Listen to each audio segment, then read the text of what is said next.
恥ずかしいお腹の音を止める方法参戦。1、よく噛んで食べること。よく噛んでゆっくり食べることは、お腹が鳴るのを防ぐためにも大切です。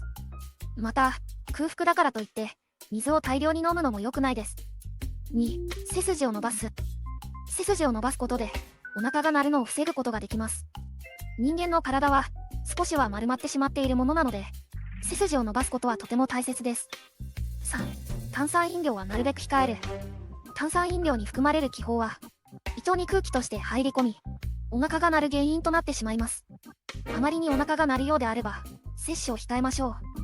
以上、恥ずかしいお腹の音を止める方法についての情報でした。